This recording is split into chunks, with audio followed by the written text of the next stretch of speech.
ஃப்ரெண்ட்ஸை மாத்திக்கிட்டே இருக்கீங்களே, இப்போ உங்க லேட்டஸ்ட் ஃப்ரெண்ட் லவ் கண்டென்ட் மட்டும்தான் என்டர்டெய்னர். அறம்னு அறுக்கிறிய தவிர நீ செய்யற எதுலயும் அறம் இல்லை. ஹாய் ஹலோ எல்லாருக்கும் வணக்கம் and welcome back to our channel. இப்போ பிக் பாஸ் வீட்டுக்குள்ள 3வது ப்ரோமோ வெளியிடப்பட்டிருக்கு. இந்த 3வது ப்ரோமோல பாத்தீங்கன்னா என்னடா உங்க நியாயம் அப்படின்ற மாதிரி தான் இருக்கு.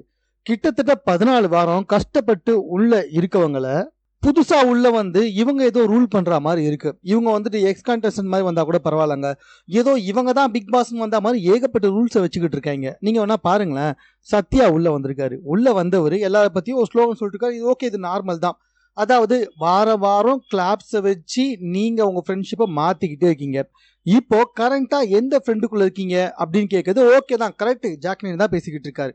அதே மாதிரி லவ் கண்டென்ட் மட்டும்தான் என்டர்டெய்னர்னா அப்போ விஷால் தான் என்டர்டெய்னர் போலியே அப்படின்ற மாதிரி சொல்றதையும் கரெக்ட்.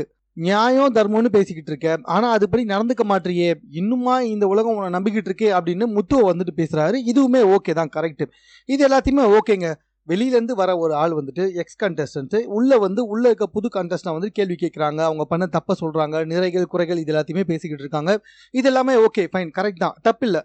ஆனா இப்ப என்ன நடந்துட்டு இருக்கு அப்படின்னு சொல்லி பாத்தீங்கன்னா, ஆல்ரெடி இருக்க 10 இல்ல இப்ப 8 தான் இருக்காங்க. 8 கண்டஸ்டன்ட் வந்துட்டு வெளியிலேருந்து வந்தவங்க இவங்க கேதர் பண்ணி இவங்களா ஒரு முடிவு எடுத்து அவங்க தான் இப்போ வந்துட்டு மிட் வீக் எவிக்ஷன்ல யார் வெளியே போகணும் முடிவு எடுக்கும்னு சொன்னா அது எப்படி ஏத்துக்க முடியும் அப்படின்றது கொஞ்சம் கூட புரிஞ்சிக்கவே இல்லை.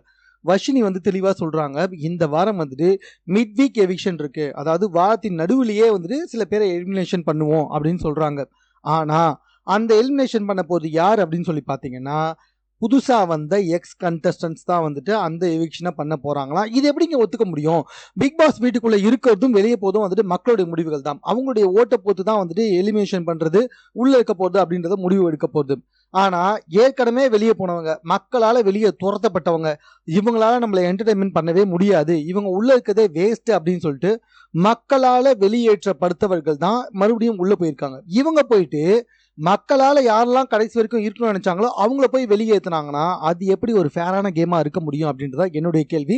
இது எனக்கு தெரிஞ்சு பிக் பாஸோடைய ஒரு மிகப்பெரிய தவறு அப்படின்ற மாதிரி தான் நான் சொல்லுவேன். ஏன்னா பிக் பாஸே வெளியே அனுப்புறதுன்றது வேற, அட் த சேம் டைம் மக்கள் ஓட்டு போட்டு வெளியே அனுப்புறது அப்படின்றதும் வேற. ஆனா ஏற்கனவே மக்கள் வந்துட்டு துரத்தி அடிச்ச கண்டஸ்டன்ட் திருப்பி உள்ள வந்து நாங்கெல்லாம் பெரிய ஆளுங்க, நாங்க தான் இதுக்கப்புறம் நீங்க யார் உள்ள இருக்கணும்ன்றத முடிவு பண்ண போறோம்னு சொன்னா அதை எப்படி ஏத்துக்க முடியும்? சத்யால என்னங்க பண்ணாரு? அவரு ஒண்ணுமே பண்ணல. இவர் வந்துட்டு மத்தவங்களை குறை சொல்லும் போது நம்ம காண்டாவுமா ஆவாதா? இவர் உள்ள இருக்கும்போது எதுவுமே பண்ணல, சும்மானா வந்துட்டு உட்காந்துட்டு இருந்தாரு, எதுவுமே பண்ணாம. அப்படி இருக்க ஒரு பர்சன் இப்ப வந்து உள்ள வந்துட்டு மத்தவங்களை எலிமினேஷன் பண்றதுல ஒரு பாட்டுன்னு சொன்னா அதை எப்படி ஏத்துக்க முடியும்? இவர் வந்துட்டு ஜாக்லினையும் முத்துவையும் விஷாலையும் குறை சொன்னா அதை எப்படி ஏத்துக்க முடியும் அப்படின்றது தான் நம்மளோட தாட் போகுது.